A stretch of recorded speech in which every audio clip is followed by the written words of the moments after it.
네, 오늘 본문 말씀을 가지고 징계인가 연단인가라는 제목으로 말씀을 나누겠습니다.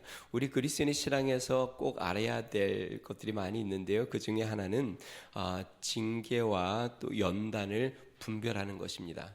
신앙의 삶에는 하나님의 징계와 연단이 반드시 따라옵니다. 우리 하나님 축복하시는 분이시지만 하나님의 축복 이면에 또 다른 면에는 징계도 하시고 연단도 하십니다.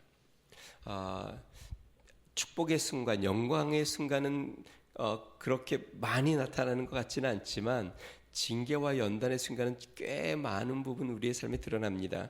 신앙 여정에서 이 징계와 여정은 징계와 연단은 굉장히 많은 비중을 차지합니다. 뿐만 아니라 우리가 주님 앞에 가는 그날까지 징계와 연단은 계속 따라옵니다. 자, 그런데 문제는 무엇이냐면요. 징계와 연단이 굉장히 흡사하게 보인다는 것입니다. 하나님이 우리의 삶 가운데 뭔가 어려움과 고난, 힘든 일들이 찾아오게 한다는 것이죠. 허락하신다는 것이죠. 자, 모두 삶에 어려움을 주는 것이고 고통을 주는 것입니다. 그런데 이 징계와 연단은요, 이유와 목적과 결과가 확연히 다릅니다. 자, 그러므로 우리는 이 징계와 연단을 구별하는 분별력이 필요합니다. 종종 우리가 이야기할 때 하나님이 나를 치셨다라는 표현을 쓰면 이거는 징계를 이야기할까요? 연단을 의미할까요? 그것은 징계를 의미하는 경우가 많습니다. 하나님이 나를 치셨다, 나를 징계하셨다는 뜻이죠. 하나님이 나를 훈련하신다. 이것은 징계를 의미할까요? 연단을 이야기할까요? 연단을 이야기하는 것이죠. 자, 쉽게 여러분 이해하기 쉽게 제가 설명을 해보겠습니다. 벌을 받는 것과 훈련을 받는 것은 전혀 다른 것이죠. 선생님이 학생에게 운동장을 뛰게 합니다. 근데 잘못돼서 벌을 받아 운동장을 뛰는 것과 체력 단련을 위해서 운동장을 뛰게 하는 것은 전혀 다른 것입니다.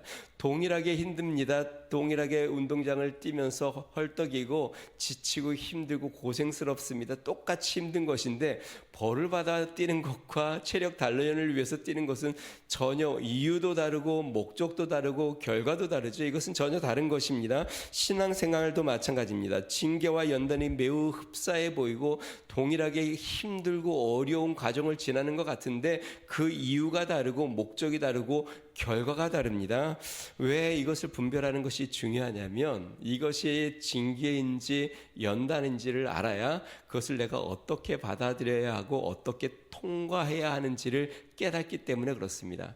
여러분 삶 가운데 예수님을 믿는 삶 가운데서도 어려움이 찾아오고 고난이 찾아왔다면 또 그러한 가정이 지나고 있다면 아니 앞으로 그러한 가정을 만나게 된다면 꼭 기억해야 될 것은 이것이 하나님이 나를 징계하시는 것인지 연단하시는 것인지를 명확하게 알아야 그것을 바르게 대할 수 있고 바르게 통과하여 올바른 결과, 하나님이 원하시는 결과를 얻을 수 있다는 것입니다.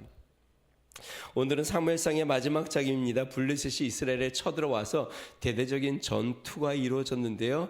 이 이스라엘이 여기서 완전히 패망을 합니다. 그래서 그 사울 왕의 세 아들이 이 전쟁에서 다 전사를 하고요. 사울 왕은 그 적군이 쏜 활에 중상을 입습니다. 그래서 이 사울 왕이 적군이 자신을 이제 쫓아오는 것을 보고 이 자기가 붙잡히게 되면 고난을 심하게 당하다가 죽임을 당할 것 같으니까 활 쏘는 자, 그러니까 다시 이야기하면 무기 든 자, 다시 이야기하면 그 경호하는 자에게 그 소년에게 나를 칼로 쳐서 나를 죽여라. 내가 할례 받지 않는 자에게 붙잡혀서 고난을 당하여 죽는 것보다 수치스럽게 죽는 것보다 내가 너 손에 죽는 게 좋으니까 나를 칼로 찔러라. 그랬더니 이 무기를 든 그러니까 경호하는 이 소년이 겁에 질려서 그러지를 못합니다. 그래서 사울 왕이 어떻게 하냐면 자기 칼을 자기 배에다 대고 거기 앞에 엎드려 자결을 합니다. 이것을 본 이 무기든 자도 겁이 나서 자기도 자기 칼을 뽑아서 거기에 자기 배를 위에 얹고 누워서 자결을 하고 하는 장면이 오늘 장면입니다. 사무엘상이 오늘 끝나는데요. 사무엘상의 이 끝부분에 이르러서 이스라엘의 초기 왕정시대요. 그 왕정시대의 이 전반부가 끝났는데 끝이 굉장히 좀 이렇게 영광스럽지 못합니다. 암울합니다. 다윗은 어떤 상태인가요, 지금? 지금 다윗은 블레셋에 망명해 와서 은신하고 있는 상태이고요. 지금 사울 왕은 마지막 전투에서 세 아들과 함께 전사하는 장면으로 사무엘상이 끝납니다. 그럼 제가 여러분에게 여쭤볼게요. 지금 다윗과 이 사울 왕을 볼 때에 이들은 징계를 받고 있는 걸까요? 하나님께, 아니면 연단을 받고 있는 걸까요? 아니면 각각 다를까요? 네, 우리가 이것을 볼 줄 알아야, 성경을 보면서 지금 하나님이 연단을 하는 것인지 징계하는 것인지를 볼 줄 알아야 우리의 삶에서 찾아오는 어려움이 징계인지 연단인지를 우리가 발견할 수 있습니다. 자, 그래서 우리의 삶에서 찾아오는 것을 징계와 연단을 잘 분별하고 바르게 통과하여 성숙된 그리스도로 나아가기를 주의 이름으로 축원드립니다. 자, 그러면은요, 왜 하나님께서 징계와 연단을 주시는지 그 이유와 목적을 우리가 좀 살펴보도록 하겠습니다. 먼저요, 하나님께서 징계를 주시는 이유는 죄 때문이고, 그 다음에 목적은 돌이키는 것입니다. 다시 이야기하면 하나님이 징계하는 이유는 하나님의 뜻에서 벗어났기 때문에 하나님이 징계를 하시는 것이고, 하나님이 징계를 하시는 이유는 돌이켜 다시 하나님의 올바른 길로 돌아오도록 하기 위해서 하나님이 징계를 하는 것이죠. 우리가 사무엘상을 살펴보았는데요, 사무엘상의 주요 네 인물을 우리가 살펴봤습니다.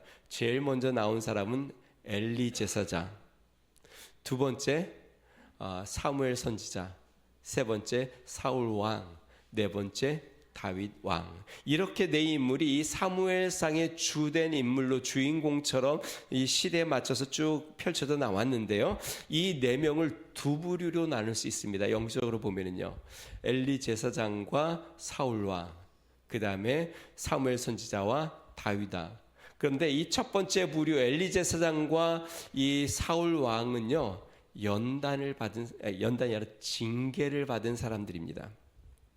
하나님의 선택을 받아 제사장이 되었고, 하나님의 선택을 받아 이스라엘의 왕이 되었습니다. 그런데 엘리 제사장은 하나님 앞에 올바르게 제사하는 것을 자식들에게 가르치지 못했고, 또 그가 나이가 들어 비둔하여지고 영적으로 어두워져서 하나님의 말씀이 그에게 잘 들려오지도 않았고, 영적으로 굉장히 둔한 상태 가운데 하나님 앞에 징계를 받았고, 그 다음에 이 사울 왕은 하나님께서 하나님의 뜻에 순종하지 않아 아말렉의 모든 것을 전멸하라고 할 때에 자신의 그 탐심으로 살찌고 갇히는 것을 다 뒤로 빼돌려서 하나님 앞에 징계를 받는 장면이 나옵니다. 그런데 여러분, 놀라운 장면을 제가 말씀드리면요, 엘리 제사장과 이 사울 왕의 최후가 동일하다는 것입니다. 엘리 제사장이 최후를 어떻게 맞았을까요? 블레셋이 쳐들어왔을 때에 엘리 제사장과 그 아들 홈니와 비누아스가 한날에 다 죽습니다. 하나님이 그들을 징계하시는 것이죠. 사울 왕은 어떻게 됐을까요? 오늘 본문인데요, 똑같이 블레셋이 쳐들어왔는데 사울 왕과 세 아들이 한날에 다 죽습니다. 왜 그럴까요? 하나님이 분명히 징계를 하셨는데 돌이키지 않았습니다. 그것도 징계를 여러 번 반복해서 하셨는데 돌이키지 않아서, 징계의 최후, 돌이키지 않으면 그 최후는 무엇이냐면 심판입니다. 하나님께서 징계를 하시고 또 경고를 하시고 돌이키지 않으면 심판이라는 것을 맞이하게 되는 것이죠. 자, 여기에서 징계의 분명한 특징이 있는데요, 그것은 무엇이냐면 경고가 항상 먼저 나온다는 것입니다. 하나님이 우리를 징계하실 때, 내가 우리의 삶 가운데 어떤 문제가 찾아오는 것은 또 우리의 삶에 어떤 하나님이 더 큰 문제, 아니면 더 큰 어떤 하나님의 심판을 위한 경고로 하나님이 경고의 사인을 자꾸 줍니다. 처음에는요, 하나님이 우리의 마음의 양심에, 아니면 성령으로, 또 말씀을 통하여, 여러 환경을 통하여 우리에게 경고의 말씀을 자꾸 주십니다. 끊지 않는 죄들, 아니면 하나님 앞에 내가 바르지 않은 행동들, 하나님 앞에 올바르지 않은 것에 대해서 하나님이 경고의 말씀들을 계속 줍니다. 그리고 그것이 우리가 돌이키지 않으면 어떤 현상이나 상황으로, 사인으로 나의 어려움들이 찾아오기 시작합니다. 그렇게도 계속 돌아오지 않으면 하나님의 더 큰 심판과 하나님의 어려운 징계들이 찾아오기도 한다는 것이죠. 엘리 제사장에게 하나님이 주신 경고를 한번 생각해 보겠습니다. 한나가 기도하여 아들을 얻었습니다. 사무엘인데요. 그 사무엘을 하나님 앞에 바치죠. 그래서 엘리 제사장 밑에서 자라는데요. 한나를 하나님께서 사무엘을 부릅니다. 사무엘아, 사무엘아. 근데 이 어린 사무엘이 하나님의 음성을 한 번도 들어본 적이 없으니까 엘리 제사장이 부르는 줄 알고 막 달려가서 저를 불렀습니까? 아니다, 안 불렀다. 가서 자라. 또 사무엘아, 사무엘아 불러서 또 갔더니 아니다, 가라. 세 번째 부르니까 엘리 제사장이 그때 하나님이 사무엘을 부르는가 보다. 그래서 이렇게 이야기합니다. 이번에도 부르면 주님 제가 여기 있습니다. 말씀하십시오 라고 해라. 그렇게 해서 사무엘이 하나님의 음성을 듣습니다. 그런데 그 들은 음성이 계시의 말씀이었습니다. 제가 한번 읽어보겠습니다. 사무엘상 3장 11절에서 14절인데요. 여호와께서 사무엘에게 이르시되 보라 내가 이스라엘 중에 한 일을 행하리니 그것을 듣는 자마다 두 귀가 울리리라. 내가 엘리의 집에 대하여 말한 것을 처음부터 끝까지 그날에 그에게 다 이루리라. 내가 그의 집을 영원토록 심판하겠다고 그에게 말한 것은 그가 아는 죄악 때문이니 이는 그가 자기의 아들들이 저주를 자청하되 금하지 아니하였음이니라. 그러므로 내가 엘리의 집에 대하여 맹세하기를 엘리 집의 죄악은 죄물로나 예물로나 영원히 속죄함을 받지 못하리라 하였노라. 자, 이렇게 하나님 앞에 경고의 말씀을 들었는데도 이 엘리 제사장은 그것을 바로잡지 못하고 돌이키지 못합니다. 결국 엘리 제사장과 두 아들이 한날에 하나님의 징계를 받아 심판을 받아 즉사하게 되는 것이죠. 자, 여기서 흥미로운 점이 있습니다. 여러분 저를 보십시오. 엘리 제사장이 하나님이 그를 징계하시는 이유를 알았을까요? 몰랐을까요? 원인을 알았을까요? 몰랐을까요? 금방 읽은 사무엘상 3장 13절에 이렇게 이야기합니다. 내가 그의 집을 영원토록 심판하겠다고 그에게 말한 것은 그가 아는 죄악 때문이니. 지금 엘리 제사장이 아는 죄 때문에 심판한다. 그러니까 엘리가 알고 있어요, 모르고 있어요? 여러분, 하나님이 징계하실 때, 하나님이 나에게 어떤 징계로 채찍을 때리실 때, 우리 스스로 우리가 왜 하나님이 나를 채찍을 때리시는지 알까요, 모를까요? 무슨 죄 때문에 내가 하나님 앞에 채찍을 맞는지 알까요, 모를까요? 정직하면 다 압니다. 지금 나의 무슨 죄를 하나님이 다루시려고 하는지 압니다. 내가 영적으로 어떤 죄를 범하고 있고 하나님 앞에 뭘 잘못해서 하나님이 지금 나를 채찍을 때리려고 하시고 경고하시는지 우리는 다 알고 있으며 모르는데 하나님이 채찍을 때리는 게 아니라 다 알고 있는 것을 말씀하시는 거예요. 엘리 제사장은 하나님이 그에게 경고하시는 이유를 알고 있었습니다. 무슨 죄 때문에 하나님이 지금 분노하고 계시고 그를 경고하시고 그 가정에 하나님 앞에서 징계하시는지를 알고 있었습니다. 그런데 끝내 돌이키지 않았고 그 결과로 엘리 제사장과 두 아들이 동일한 날에 죽임을 당합니다. 사울 왕을 한번 볼까요? 사울이 이스라엘의 왕이 된 지 2년째에 블레셋과 첫 번째 전쟁을 하게 되는데요. 블레셋 병력이 바다 모래처럼 많았습니다. 그러니까 이스라엘 백성들이 두려워서 막 흩어지기 시작합니다. 이 사울 왕이 빨리 사무엘 선지자를 모셔서 제사를 드리고 하나님 앞에 승인을 받고 전쟁을 나가려고 하는데 사무엘이 7일을 기다리려고 하는데 7일을 기다렸는데 나타나지가 않습니다. 블레셋 군대는 바로 코앞까지 쳐들어왔고 그래서 조바심이나 도저히 못 견뎌서 다급한 이 사울 왕이 자신이 인도하여서 번제와 화목 제물을 드립니다. 그리고 나니까 사무엘 선지자가 딱 도착을 합니다. 그때 사무엘 선지자가 이렇게 이야기합니다. 사무엘상 13장 13절 14절 보니까요. 사무엘이 사울에게 이르되 왕이 망령되이 행하였도다. 왕의 하나님 여호와께서 왕에게 내리신 명령을 지키지 아니하였도다. 그리하였더라면 여호와께서 이스라엘 위에 왕의 나라를 영원히 세웠을 것이오늘 지금은 왕의 나라가 길지 못할 것이라. 하나님께서 사울 왕에게 경고의 말씀을 주십니다. 그리고 아직 끝은 아닙니다. 아직은 그래도 사울 왕의 시대가 아직은 남아 있었고 그래도 하나님께서 당장은 버리지 않았습니다. 경고의 말씀을 임했습니다. 그런데 그 후로 15장에 가서 하나님이 아말렉을 진멸하라고 사울 왕에게 명령을 합니다. 남녀노소 할 것 없이 모든 가축도 다 아끼지 말고 다 전멸해라. 그런데 이 사울 왕이 완전히 승리를 했는데요. 거기서 살찌고 기름진 것들은 다 뒤로 빼돌리고 진멸하기를 기뻐하지 않았습니다. 결국 사무엘 선지자가 하나님의 말씀을 갖고 또 갑니다. 그러면서 이렇게 이야기하죠. 순종이 제사보다 낫고 듣는 것이 순양의 기름보다 나으니 이는 거역하는 것은 점치는 죄와 같고 완고한 것은 사신 우상에게 절하는 죄와 같음이라. 왕이 여호와의 말씀을 버렸으므로 여호와께서 왕을 버려 왕이 되지 못하게 하셨나이다 하니. 하나님께서 사울 왕에게도 엘리 제사장에게도 하나님이 징계하시기 전에 경고의 말씀을 계속 주시고 계십니다. 돌이키라고 계속 말씀하십니다. 그러나 끝내 돌이키지 않아 사울 왕은 버림을 받았고, 그래서 그 아들들과 함께 한날에 세 아들과 함께 전쟁터에서 다 전사를 하였고, 엘리 제사장도 한날에 두 아들과 함께 동일한 날 전사를 합니다. 사랑하는 성도 여러분, 하나님은 징계하시는 분임을 믿으시기 바랍니다. 하나님이 다 용서해 주시겠지. 하나님이 다 이해해 주시겠지. 여러분, 하나님은 정말 사랑의 하나님이시지만 또 하나님은 굉장히 죄에 대해서 엄하신 분이십니다.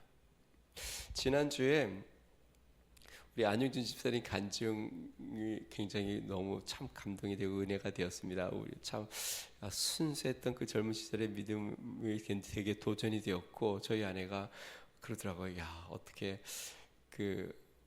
대학을 포기하고 주일 성소를 한다고 그럴 수 있었을까? 야, 참 놀랍다. 참 놀라운 믿음인 것 같아요. 또 하나 제가 기억에 남는 건 그 친구분이 눈을 빼겠다고 하신 그 성경 말씀처럼 그 눈으로 범죄하면 한쪽 눈을 뽑아서 천국에 들어가시 좋다는 그 말씀 그대로 눈을 빼겠다고 진짜 병원에 찾아가서 눈을 뺀다고 한 그 이야기를 들으면서 참 순수한 믿음이다. 그렇다고 눈을 빼지 마세요. 다시 이야기하면 우리가 죄를 얼마나 무겁게 생각하고 하나님이 그것을 얼마나 기뻐하시지 않고 하나님이 그것을 우리의 죄를 가만히 두시지 않고 다루신다는 것을 꼭 기억해야 합니다. 하나님이 나의 죄성과 또 남아있는 나의 죄의 행동과 습관들을 눈감아 주시지 않습니다. 하나님은 분명히 회초리를 들고 다루십니다. 징계를 하십니다.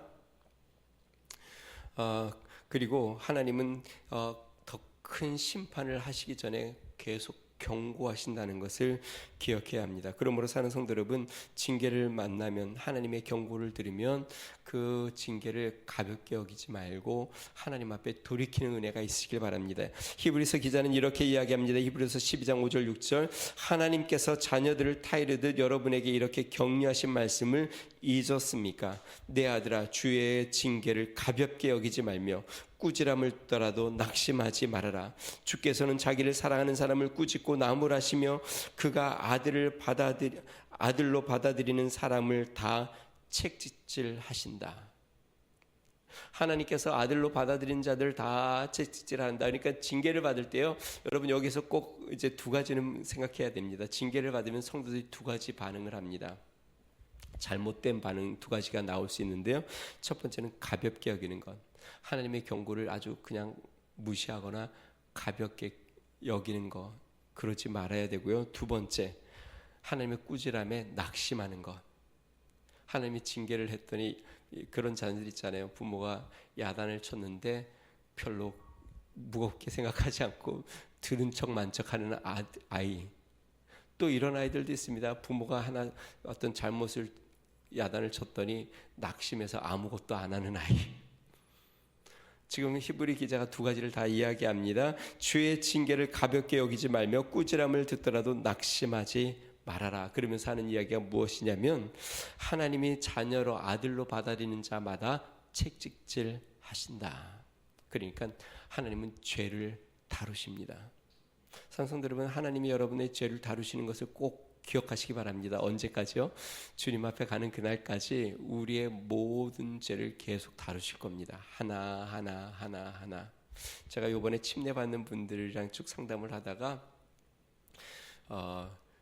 그런 얘기를 했습니다. 이제 침례를 받는 건 우리 주님과 신부가 되어 결혼식을 하는 거니까 이전의 삶을 버려야 합니다. 그러면서 이문석 성도님에게 이제 담배를 끊으면 좋겠습니다. 뭐 천천히 끊으려고 생각하지 말고 단번에 끊으세요. 성도 여러분, 예수님 믿으면 죄는 단번에 끊는 겁니다. 나중에 천천히 교회 신앙이 좀 성장하면 그때 끊어야지. 아닙니다. 예수님 믿는 순간 죽는 겁니다. 나의 죄를 버리는 것이죠. 자, 연단에 대해서 우리가 한번 생각해 보겠습니다. 연단의 목적은 무엇일까요? 징계의 목적은 죄에서 돌이키는 것이고요. 연단의 목적은 정금처럼 나오는 것이 목적입니다. 똑같이 고난을 받는 것 같습니다. 똑같이 힘든 일을 만나는 것 같습니다. 똑같이 터널을 통과하는 것처럼 어려운 시간을 보냅니다.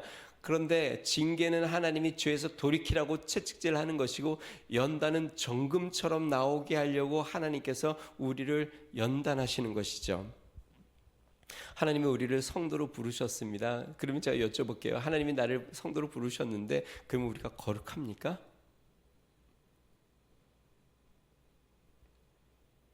자, 하나님이 우리를 성도로 부르셨는데요, 그리스도로 덧입어 우리가 거룩함, 칭의, 거룩함을 입었습니다. 그런데 우리의 행실은 아직 온전히 거룩하지 않습니다.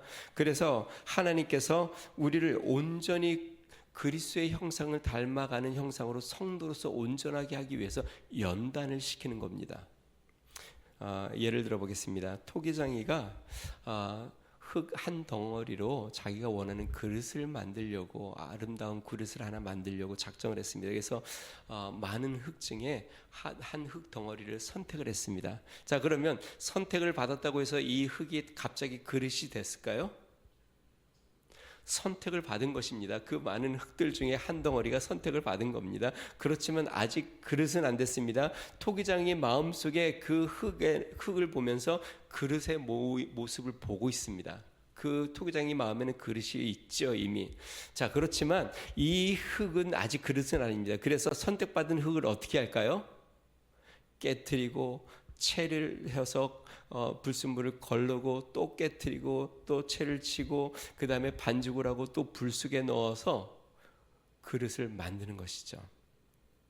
하나님께서 우리를 선택했습니다. 많은 사람들 중에 우리가 거룩해서 선택한 것은 아닙니다. 하나님의 은혜로 우리를 선택했습니다. 선택받았다고 해서 갑자기 우리가 온전히 거룩해졌느냐? 아니요. 이제 거룩하게 하려고 우리를 선택했습니다. 그래서 하나님이 그 그리스도의 형상으로 거룩하게 만들려고 하나님께서 깨트리고 채를 치시고 또 다듬으시고 불 속에 넣고 하는 연단의 과정을 통해서 그리스도의 형상을 만들어가는 것, 그것을 바로 연단이라고 합니다. 여러분, 하나님은 토기장이세요. 하나님은 우리를 빚어 나가시고 계십니다. 만약에 내가 예수님을 믿고 예수님을 믿은 후 시간이 꽤 오래 지났는데도 아직 그리스도의 형상이 만들어지지 않고 옛 모습을 그대로 10년 전이나 지금이나 갖고 그대로 똑같이 있다고 한다면 문제 있는 신앙인입니다. 하나님 앞에 전혀 다루어지지 않는 신앙입니다. 하나님이 다루셔서 빚으셔야 하는데 전혀 빚어지지 않는 신앙인으로 계속 살아가는 것입니다. 그것은 큰 문제이죠. 우리 하나님은 우리를 거룩한 신부로 그리스도의 모습으로 다듬어 갑니다. 그래서 야고보 사도가 이렇게 이야기합니다. 형제들아, 너희가 여러 가지 시험을 당하거든 온전히 기쁘게 여기라. 이는 너희의 믿음의 시련이 인내를 만들어내는 줄을 알미라. 인내를 온전히 이루라. 이는 너희를 온전하고 구비하여 조금도 부족함이 없게 하려 함이라. 하나님이 시련을 주는 이유는 우리를 인내를 통하여 부족함이 없는 온전한 사람으로 만드는 것이 목적이다라고 분명히 이야기합니다. 다시 이야기하면 하나님이 우리를 연단하시는 이유는 그리스도의 온전한 형상을 만들기 위하여 우리를 지금 그 연단 가운데 불 속에 두고 계신다는 것입니다. 자, 그러면 그 징계의 특징이 있었다고 했죠. 하나님이 경고를 준다라고 했는데 연단의 특징은 뭘까요? 연단에 아주 매우 흥미로운 점이 있는데요. 연단을 받게 되면 왜 이 어려움이 나에게 찾아왔는지 이유를 잘 모른다는 것입니다. 우리가 하나님 앞에 어려움을 당하면요, 삶에 당하면 이유를 분명히 알 때와 이유를 잘 모를 때가 있습니다.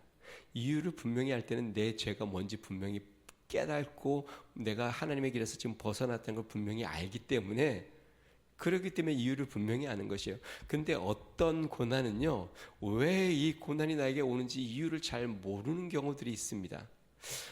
곰곰이 내가 하나님 앞에 죄를 회개하려고 해도 도대체 내가 어떠한 죄에 있는지 바닥을 자꾸 긁어봐도 뭐 더 이상 나올 것 같지도 않은데, 그런데도 계속 연단이 끊이지 않고 뭔가 다 회개한 것 같고 돌이킨, 내가 하나님 앞에 자백한 것 같은데도 연단이 계속되고, 무슨 이유 때문에 계속 나에게 연단이 쌓이는지 잘 모르게 계속 연단이 지속될 때가 있습니다. 그럴 때가 굉장히 힘들고 어렵죠. 그런데 그런 경우가 연단인 경우가 많습니다. 욥은 우리가 고난의 대명사라고 이야기하죠. 근데 여러분, 욥기가 어떻게 시작하는 줄 아세요? 욥은 동방에 제일 가는 의인이다. 욥처럼 하나님을 경외하는 자가 없었다라고 욥기가 시작이 됩니다. 그런데 그 후부터 고난이 찾아오기를 시작을 합니다. 끊임없는, 얼마나 그 고난이 심한지, 뭐 자녀들 다 죽고, 그 다음에 가축들 다 빼앗기고, 아내도 원망하며 떠나가고, 자신의 온몸에 악창이 들어서 기아짝으로 박박 긁을 정도로. 그런데 욥에게 가장 큰 고통은 무엇이었을까요? 이유를 모른다는 겁니다. 성경에 하나님께서 욥이 고난을 받기 전에 욥이 뭘 잘못했다고 하나님이 그에게 지적하는 내용이 하나도 없습니다. 단지 욥은 의인이었다라고 시작을 합니다. 그런데 욥이 그 어떤 사람보다 아주 심각한 고난을 받기 시작합니다. 그러면서 욥이 고백하는 게 뭡니까? 나의 달려갈 길 오직 주가 하시나니, 주께서 나를 단련하신 후에는, 그 다음에 뭐라 그래요? 내가 점금같이 나오리다.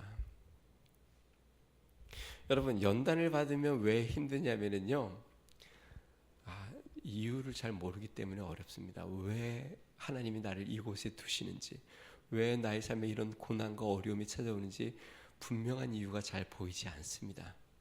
그러니까 그 길을 가는 것이 참 힘들고 어렵습니다. 요셉을 한번 생각해 보겠습니다. 요셉이 젊은 청년 때의 꿈과 환상을 보고 했습니다. 그런데 형들이 질투를 하여 요셉을 팔아 넘깁니다.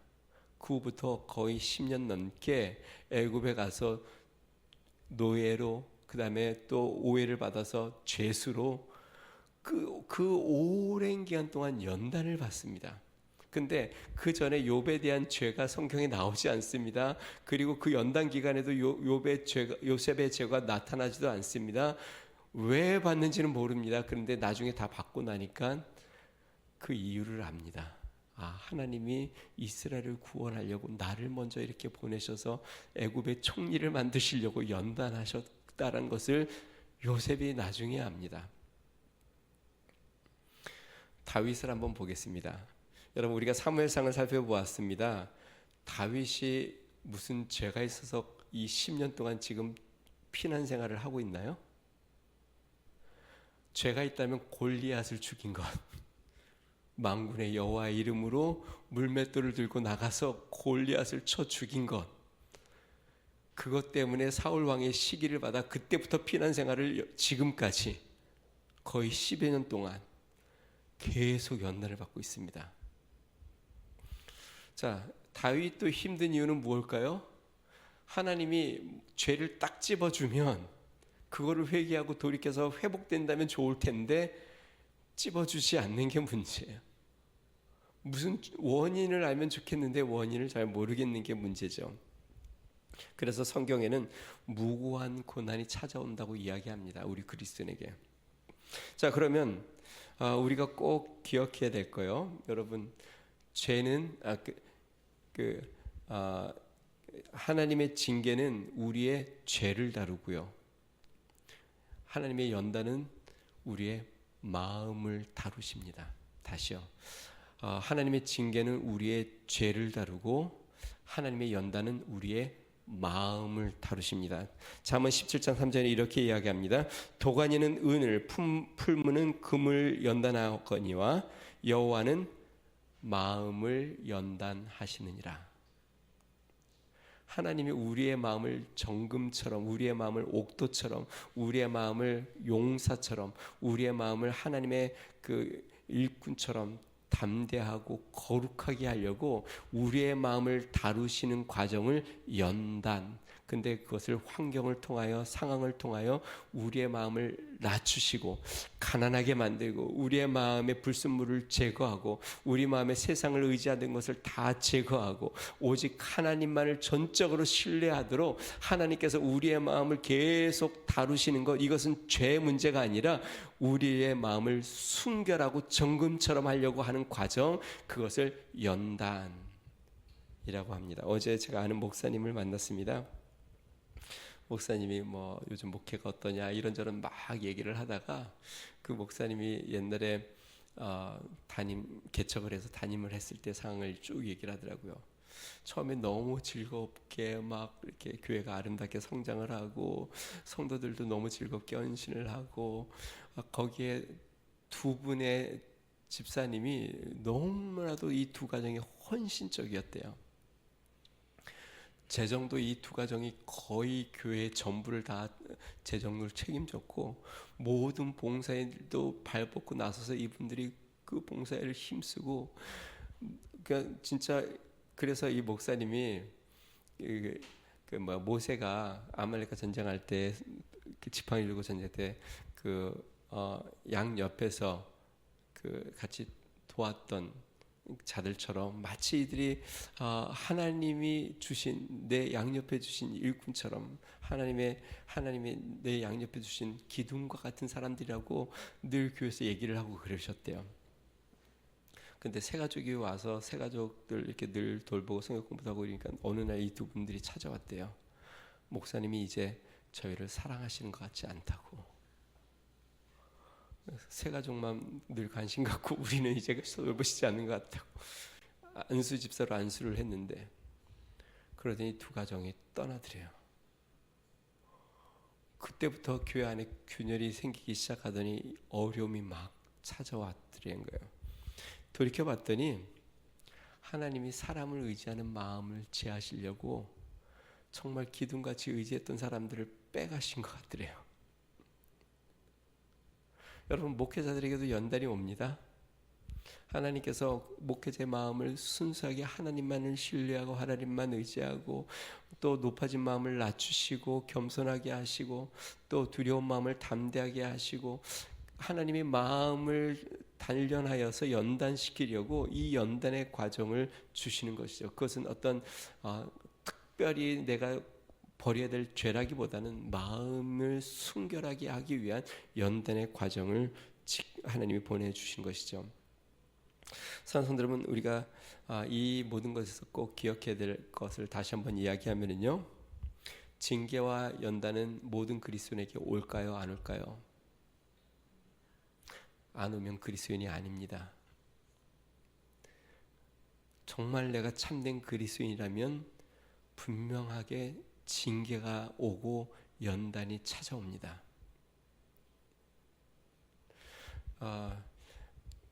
우리가 자녀들을 징계를 해야 안 해요.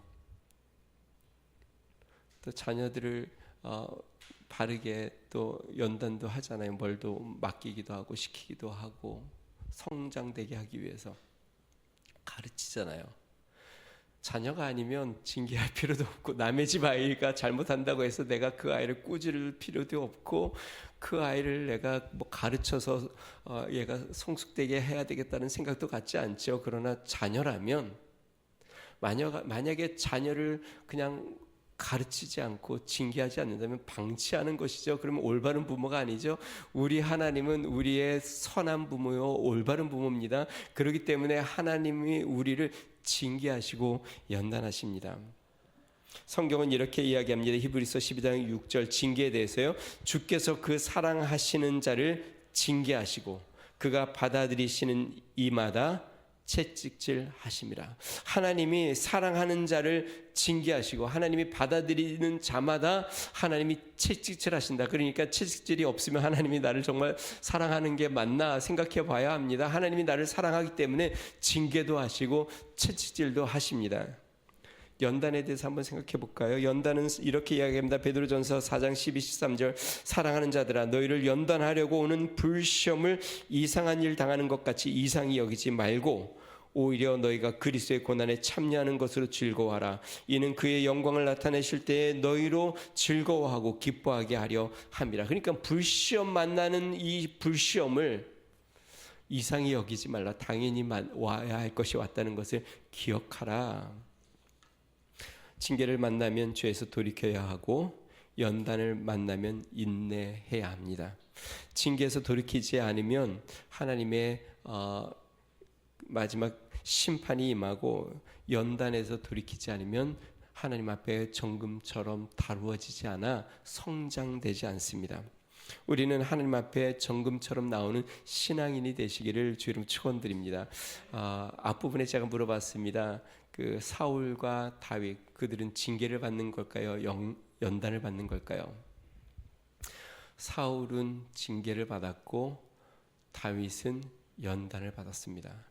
그래서 다윗은 사무엘 하에 가서 유다의 왕이 되고 이스라엘의 왕이 되어 그 연단 받은 것으로 하나님 앞에 이스라엘 백성들을 통치하는 지도자가 됩니다.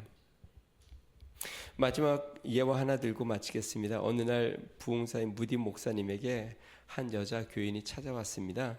그러면서 이렇게 얘기합니다. 목사님, 이상하게도 하나님은 제가 아무리 죄를 범해도 하나님께서 저를 그대로 두십니다.